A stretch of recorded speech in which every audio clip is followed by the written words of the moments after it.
에스겔 28장 16절에서 19절을 봅니다. 네 상품이 풍부함으로 그들이 폭력으로 네 가운데를 채워서 네가 죄를 지었느니라. 그러므로 내가 너를 더럽게 여겨 하나님의 산에서 쫓아내리라. 오 덮는 그루바, 내가 불이 돌들 가운데로부터 너를 멸하리라. 네 마음이 너의 아름다움으로 인하여 높아졌고 너는 내 지혜를 네 찬란함으로 인하여 변질시켰도다. 내가 너를 땅에다 던질 것이며 내가 너를 왕들 앞에 두어 그들로 너를 보게 하리라. 너는 네 죄악이 많음으로 인하여 즉 네 거래의 죄악으로 인하여 네 성소들을 더럽혔느니라. 그러므로 내가 네 가운데로부터 불을 일으키리니 그 불이 너를 삼킬 것이요 내가 너를 모든 자들이 목전에서 너를 땅 위에 재가 되게 하리라. 백성 가운데서 너를 아는 모든 자들이 너를 보고 놀랄 것이며 너는 몰락하여 결코 더 이상 존재하지 못하리라 그랬습니다. 오후의 주제는 거짓과 교만의 열매입니다. 거짓과 교만의 열매입니다. 성경에서 거짓과 교만의 주인공은 바로 마귀라고 말씀을 하서 마귀. 요한복음 8장 44절을 잠시 보겠습니다. 요한복음 8장 44절을 잠깐 보겠습니다. 네, 요한복음 8장에 44절을 잠깐 보죠.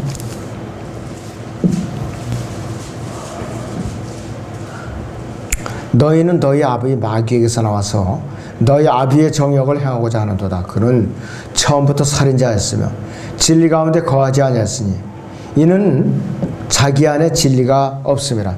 그가 거짓말을 할 때는 자신에게서 우러나와 한 것이니 이는 그가 거짓말쟁이요 또 거짓말이 아비이기 때문이라 했습니다. 모든 거짓말의 근원은 마귀에게서 나오는 거예요. 비록 거듭난 그리스도인이 거짓말을 할지라도 그 거짓말은 누가 역사하는 거예요? 마귀가 역사하는 거예요. 그 사람을 통해서. 또 그는 교만의 주인공인데요. 자, 한번 또 볼까요? 우리 욥기 41장 34절을 봅니다. 욥기 41장 34절을 보세요.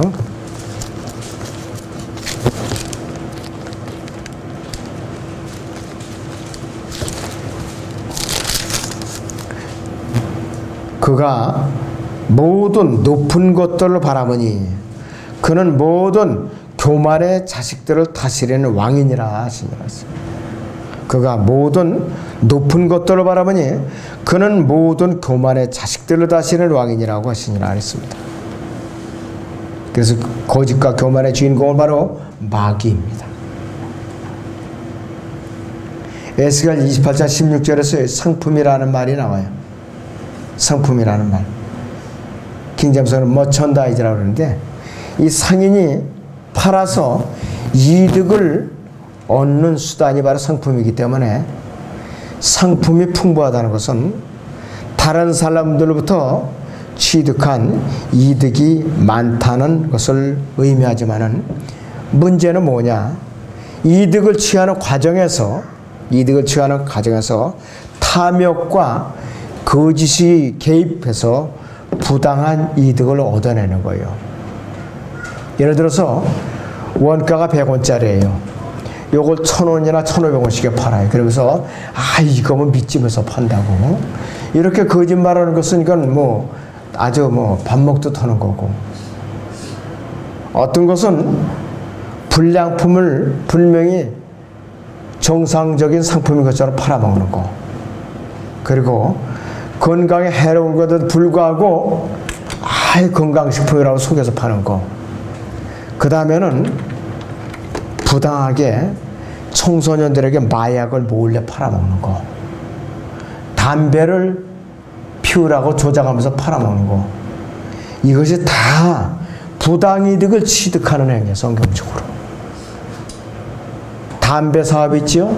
국가적인 부당이득을 취하는 것이에요. 국가적인 부당이득. 이런 것을 국가에서 막아야 돼요. 하면 안 되는 거예요. 전부 다. 그래서 이 부당이득을 취해가지고서 마귀가 조정하면은 어떻게 되느냐? 그 사람은 타락하고 마는 것이에요. 그럴 때는 이 상품이 풍부하다는 개념은 백화점이나 이 동네 슈퍼마켓 같은 걸 운영해서 큰 이득을 얻는 장사꾼의 개념이 아니에요. 많은 탐욕과 거짓으로 가득 찬 아주 사악한 상이라는 의미를 내포하고 있는 거예요. 상해는. 그리고 이 배교와 라우디게아 교시대는 수많은 거짓 교사들이 진리에 대적하는 이단 교리들을 퍼뜨려서 사람들에게서 부당이득을 취득하고 있어요. 그래서 이들이야말로 상품이 풍부한 자들이. 그래서 베드로서 1장 3절에서는 지어낸 말로 너희에게서 이득을 취하리니 이렇게 말하고 있어요. 이 이득이라는 이 단어가요, 에스겔 28장 16절에서의 상품과 같은 단어인 머천다이즈가 바로 베드로서 1장 3절에서는 이득이라는 단어하고 똑같이 나와 있어요. 킹제임스 성경에는. 지어낸 말은 성경적인 진리와는 관계없이 거짓 교사들이 제멋대로 가르치는 거짓말을 의미하는 것이에요. 부패한 거짓 성경들을 만들어내고 왜곡된 거짓 그 진리를 퍼뜨리면서 마치 비싼 상품인 것처럼 속여서 부당한 이득을 취해서 자기들의 배를 섬기는 자들, 곧 거짓 교사들이라 이거지. 변질된 성경을 그럴싸하게 포장만 이쁘게 만들어서 출간해갖고 팔아먹는 거, 이것이 바로 부당 이득을 취하는 자들이, 부당 이득을 취하는 자들, 바로 마귀와 같은 속성이라 이것이. 바로 이러한 자들을 빌립보서 3장 18절 19절에서 사도 바울은 이것을 어떻게 표현하고 있는가 한번 보세요. 빌립보서 3장 18절 19절을 보세요, 여러분.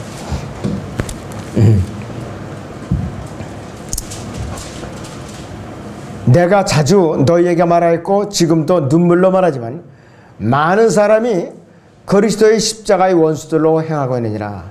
그들이 종말은 파멸이며 그들이 하나님은 자기들이 배요 그들의 영광은 자기들이 수치 속에 들어있고 그들은 땅의 것들을 생각하느니라. 이렇게 경고하고 있어요. 또 한 군데를 보죠. 고린도 후서 2장 17절을 잠깐 보세요. 고린도 후서 2장의 17절을 보겠습니다.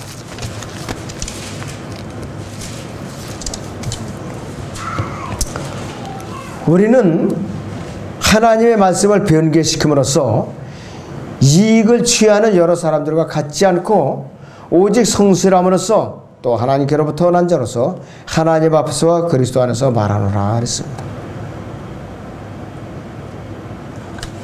그런데 이상하게 사람들이 변개된 성경 잘 더 사서 읽어요. 아주 바른 성경은 지독하게 안 사서 읽어요.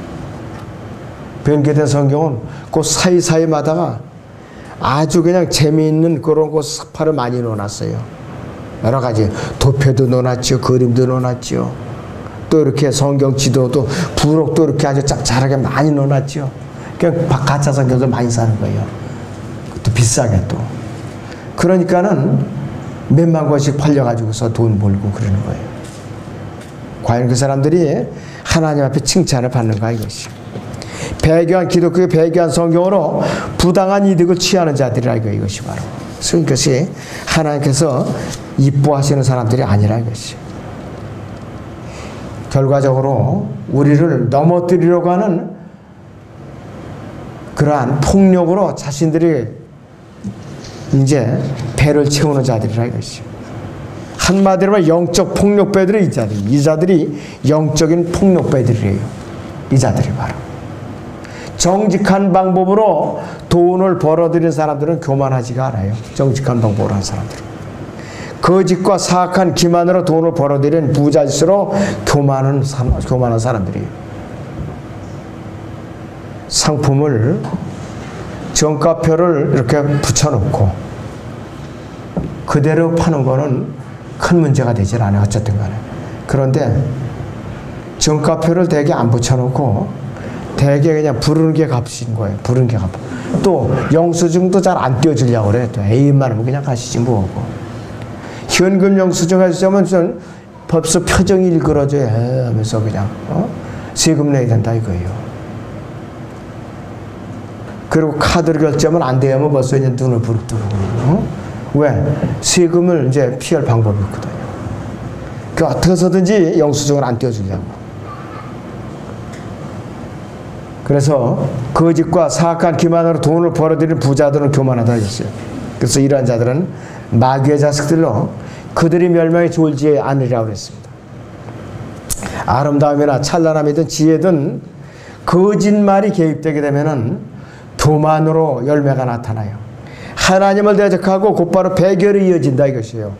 구원받은 자들이 이런 짓을 하고 있어요. 지금 구원받은 자들이.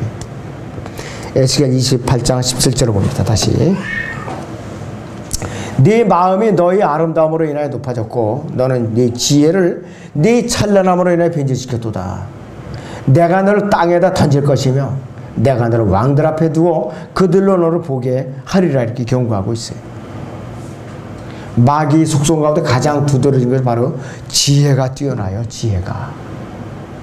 에스겔 28장에서 마귀의 실체를 설명하면서 가장 여기서 많이 나오는 단어가 지혜인데 에스겔 28장 3절에서도 현명하여 이렇게 표현되고 28장 4절에서는 네 지혜가 네 명철로 이렇게 나오고 28장 5절에서는 네 큰 지혜와 7절에서는 네 지혜의 아름다움 12절에서는 충만한 지혜와 17절에서는 네 지혜를 이랬어요. 마귀의 지혜가 이렇게 강조되고 있어요. 거짓은 아름다움을 갖다 교만함으로 그대로 바꿔버려요. 그뿐만 아니라 거짓은 지혜도 교만함으로 아주 완전히 변질시켜버려요. 그래서 지혜는 진리를 아는 능력이 되기도 하지만요.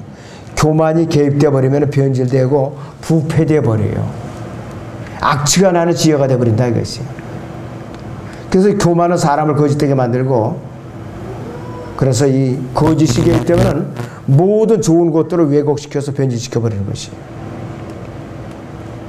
거짓이 교만하게 만들고 거짓과 교만은 서로 상승작용을 해요. 경쟁을 해요. 서로 경쟁을 한다 이것이. 아름다움도 지혜도 찬란함도 거짓과 손을 잡으면 어떻게 되느냐? 곧바로 교만이라는 열매로 드러나게 말이에요. 마귀가 이러한 자인데 그 대화를 할 때 그는 땅으로 쫓겨나게 된다 이것이. 땅으로 쫓겨나요. 하나님께서 왜 교만을 그렇게 미워하시는가? 마귀가 교만의 화신이에요. 하나님을 최초로 대적했던 자, 그가 교만의 주인공이기 때문에 그래서 교만을 미워하시는 거예요. 그래서 교만을 하나님께서 꾸짖고 경고하시고 또 싫어하시는 것이 성경에서 곳곳에 나오고 있어요. 시편 119편 21절을 보죠. 시편 119편 21절을 보겠습니다.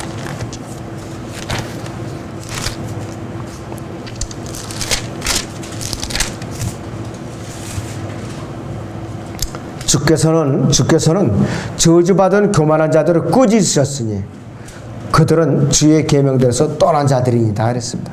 주께서는 저주받은 교만한 자들을 꾸짖으셨으니 그들은 주의 계명대로서 떠난 자들이니다 이렇게 경고하고 있어요. 또 주님께서는 교만은 싫어하셔요. 아주 싫어하세요. 잠언 6장을 잠깐 봅니다. 6장 16절에서 17절을 잠깐 봅니다.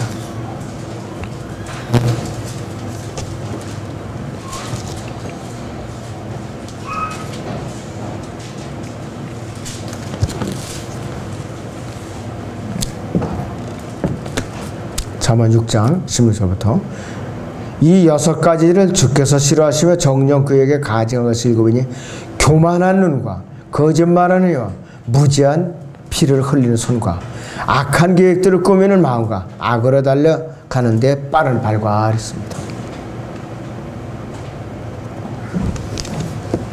교만한 눈 하나님께서 아주 싫어하시고 그리고 거절하셔요. 교만이라는 게 하나님 앞에 절대로 받아들여지지 않는 것이. 근데 사람들은 교만한 것이 잘나서 그런 줄 알고 교만을 떤다 이것이. 야고보서 4장 6절에 보니까 이렇게 말씀하고 있어요. 야고보서 4장 6절에 그러나 그가 더 많은 은혜를 주시니라 그러므로 그가 말씀하시기를 하나님께서는 교만한 자들을 거절하시고 그랬어요. 교만한 자들을 거절하시고 겸손한 자들에게 은혜를 주신다 이렇게 말씀하세요. 교만한 자를 거절하고 그 다음에 겸손한 자들에게 은혜를 주신다고 말씀하고 계시요. 그래서 교만이 왜 무서운가? 자기 자신을 속이니까 이게 큰 문제라 이것이. 자기 자신을 속이니까. 하나님께서 그래서 교만한 자를 스스로 속게 만드세요. 스스로 멸망으로 치닫도록 만드시고, 이 세상에서 죄악의 뿌리가 되는 것은 교만과 질투와 시기심이에요. 교만, 질투, 시기심이 바로 여기서 죄악의 뿌리라 이것이에요. 그래서 마귀는 교만과 시기심 때문에 죄를 드러내게 된 것이에요. 그것 때문에 하나님의 보좌를 덮는 5번째 그룹으로서 기름 부음을 받는 존재였는데 셋째 하늘에서 쫓겨나고 말았다 이것이에요. 이사야 14장을 잠깐 보죠.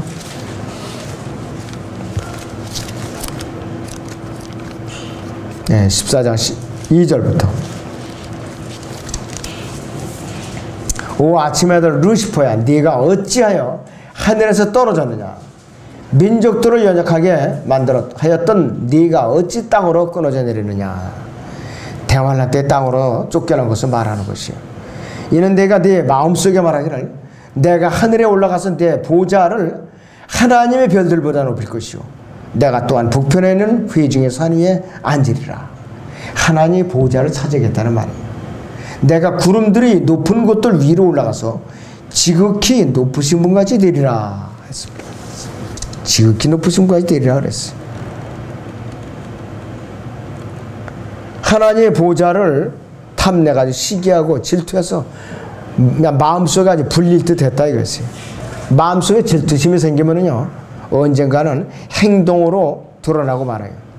그래서 막 이 루시퍼가 마음속에 내가 하리라 내가 하나님의 보좌를 차지하리라 이렇게 끊임없이 질투심을 나타낸 결과 그는 멸망으로 끌어내려지게 됐다 이것이. 그래서 하나님께 누구라도 반드시 내가 뭐뭐 하리라 이렇게 마음을 품으면은 그냥 내버려 두셔요. 그냥 마음대로 내버려 두신다 이것이. 그래서 이사야 14장 13절에서도 마귀는 내가 하리라 I will이라는 말이 2번, 14절에서도 2번이 나와요. 그래서 4번에 걸쳐서 마음을 이제 단단하게 먹었는데 하나님께서 그가 마음 먹은 대로 내버려 두고 가라 이것이요. 내가 무엇을 하리라는 것이 자유의지에 바로 자기 자유의지.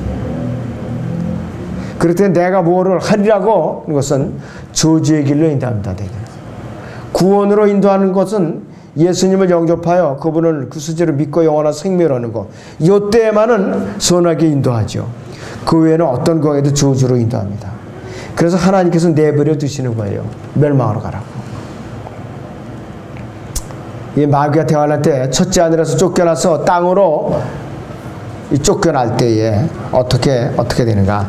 요한계시록 12장 보시기 바랍니다. 7절에서 9절을 봅니다. 또 하늘에 전쟁이 있으니 미카엘과 그의 천사들이 용을 대항하 싸우고 용과 그의 천사들도 싸우나 그들이 이기지 못해 하늘에서 더 이상 있을 곳을 찾지 못하더라. 그래 그 큰 용이 쫓겨나니 그는 마귀라고도 하고 사탄이라고 하는 옛뱀 곧 온 세상을 미혹하던 자라. 그가 땅으로 쫓겨나가 그의 천사들도 그와 함께 쫓겨나더라 그랬습니다. 사람의 몸을 입고 자신을 보는 거야. 사람의 몸을 입은 자신을 보는 거야. 땅에서 비로소. 이 세상에 있는 사람들도 사람의 몸을 입고 있는 그 마귀를 보는 거예요.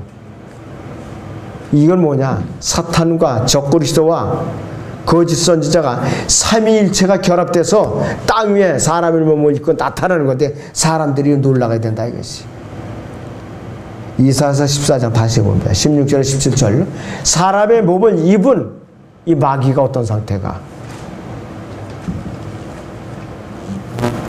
너를 보는 자들이 너를 자세히 살펴보고 숙고하여 말하기를 이 자가 땅을 떨게 하고 왕국들을 진동시켰으며 또 세상을 광야같이 만들었고 그 성읍들은 멸망시켰으며 그의 갇힌 자들의 집을 열어주지 않았던 그 사람이냐. 이런 말씀대로 사람들이 사람의 몸을 입은 마귀를 보고 놀라게 돼요. 전부 다 그렇게 놀라게 된다 이것이. 에스겔 28장 18절을 봅니다. 본문 에스겔 28장 18절을 봐요. 너는 내 죄악이 많음으로 인하여 네 거래의 죄악으로 인하여 네 송소들을 더럽히느니라.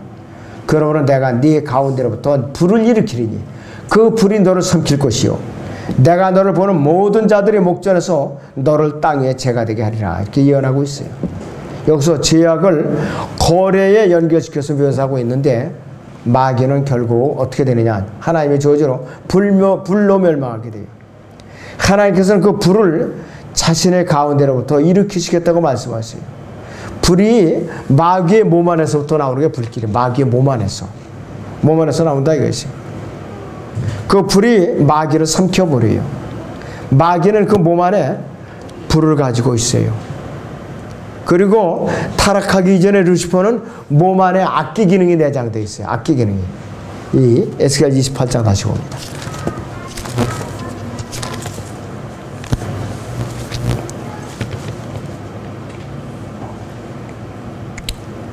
네, 에스겔 28장에 자 보면은요 여기에 12절부터 인자야 투로와에게 애가를 지어 그에게 말하라. 주 하나님이 이같이 말하노라. 너는 완전한 규모와 충만한 지혜와 완벽한 아름다움을 이루었도다. 네가 하나님의 동산 에덴에 있어 모든 귀한 돌인 홍보석과 홍학과 금강석과 녹보석과 얼룩만화와 벽옥과 사파이어와 에메랄드와 홍옥과 금으로 덮여 있었고 네 북들과 네 관악기들이 만들어짐이 네가 창조되던 날에 네 안에 예비되었도다. 북들과 관악기들이 만들어짐이 이랬어요. 네 안에 예비되었도다. 네 몸 안에 내장됐다 이것이야. 악기 기능이. 그러면서도 불이 그 몸 안에 있더라 이것이. 불이 그 몸 안에 있더라 이것이.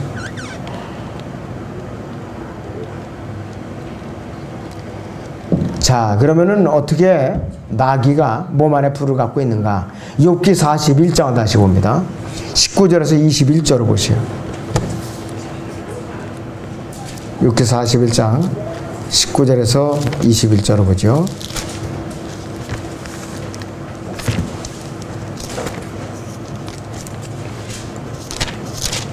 네, 거기를 보시면은 이렇게 말씀하고 있죠.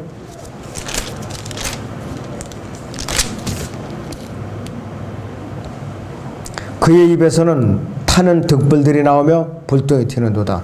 그의 콧구멍에서는 연기가 나오니 마치 끓는 솥이나 가마솥에서 나는 것 같도다. 그의 숨결로 숯불을 피우며 화염이 그의 입에서 나오는도다. 그랬습니다.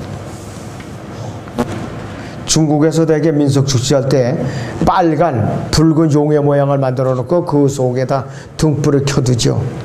연기를 이렇게 피워갖고서 눈에서 그냥 광채가 그냥 바짝바짝하게 나오게 하고 입과 코에서 연기를 내뿜는 모습을 연출하는 게 특히 중국의 그 민속축제 잘 보세요. 이게 바로 욥기 41장에는 이 용의 모습을 그대로 표현한 거예요. 용의 모습을. 그리고 대만 같은 데 가보면은 용을 갖다가 사람들이 그 속에 들어가고서 그냥 출렁출렁 하면서 춤을 추죠. 이제 용축제. 그건 뭐냐. 깊은 바다 속에서 큰 시청에서 춤추는 모습. 그걸 연상해 보세요. 똑같아요. 근데 그 사람들은 신바람이 나서 이렇게 춤춰요. 자기들이 어떤 짓을 하는지도 모르고. 그렇게 하고 있다 이것이. 욥기 41장은 34절까지 전부 리비아단, 마귀의 실제 모습을 그대로 묘사하고 있어요. 또 욥기는 20장은 1절에서 29절까지 되는데 전체가 적그리스도를 묘사하고 있어요. 욥기 20장 전체가. 한번 봐요. 욥기 20장 전체가 적그리스도를 묘사하고 있어요. 이것이요. 1절부터 여러분들이 29절까지 잘 이것을 읽어보세요. 그러면은 전부 다 이게 적그리스도를 묘사하고 있는 것이. 자, 그리고 이 에스겔 28장 5절을 보면은 악인의 승리는 짧다고 그랬어요. 이기긴 했는데 오래 유지하지 못한다 이것이. 또 28장 6절에서는 탁월함이 하늘들까지 올라가고 그랬습니다. 곧바로 28장 7절에서는 영원히 망하리니 이렇게 또 나와요. 오래 가지 못해요.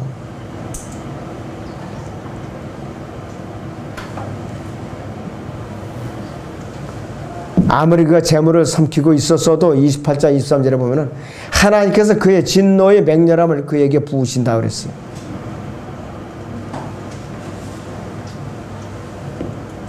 그런데 에스겔 28장 26절에 보니까 켜지 않은 채 불을 켜지 않아도 삼켜지는데 하나님께서는 마귀를 불로 멸망시키는데 그 불을 하나님께 지필 필요도 없어. 왜? 그 몸 안에 불이 있으니까.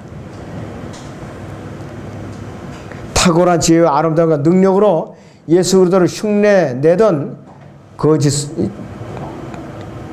이제 그리스도 적그리스도가 몰락하는 것을 보고 모든 사람들이 다 놀래 자빠지는 거예요. 대환란 때 예수님께 그분께 재림하시면은 깊은 구렁에 갇혀가지고 더 이상 이 땅 위에서는 존재할 수가 없어요. 이 땅 위에서는 더 이상 존재할 수가 없다 이것이요. 에스겔 28장 19절을 봅니다. 백성 가운데서 너를 아는 모든 자들이 너를 보고 놀랄 것이며 너는 몰락하여 결코 더 이상 존재하지 못하리라. 이 땅 위에는 더 이상 있지 못한다 이것이에요. 왜 그런가? 요한계시록 19장 20절에 나와 있어요. 왜 그런가?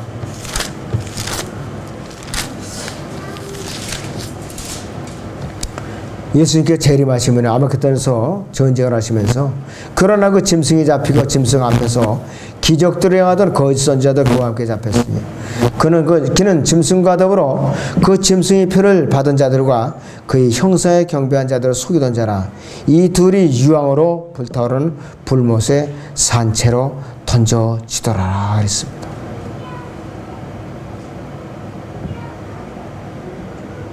자, 그렇게 되고 또 여기서 어떻게 되느냐? 이 하늘에서 쫓겨난 사탄의 20장을 보니까 또 내가 보니 한 천사가 하늘에서 내려오는데 그의 손에는 끝도 없이 깊은 구렁이였으며 큰 사슬을 가졌더라. 그가 그 용을 잡으면 그 마귀요 사탄이 옛뱀이라 그를 1000년 동안 묶어두니 그랬어요. 그를 끝없이 깊은 구렁에 던져서 가두고 그 위에 봉인하여 1000년이 찰 때까지는 민족들을 다시는 미혹하지 못하게 하더라 그랬습니다. 땅에서 활동을 아예 못하게 했어. 그렇기 때문에 거짓과 교만으로 지금 이 세상 사회의 모든 요소마다 곳곳마다 숨어있는 거짓과 교만의 모든 뿌리는 어디에 있느냐? 사탄에게 있다 이것이. 그래서 여러분들이 거듭났다고 해서 조금이라도 교만해지거나 거짓말이 내 입에서 자꾸 나오고 있다면 이건 내가 마귀의 종으로서 쓰임받고 있는 거라 생각하고 곧바로 주님 앞에 자백해야 돼요. 곧바로. 아무쪼록 이 말씀을 통해서 마지막 때를 잘 대비하시기 바랍니다.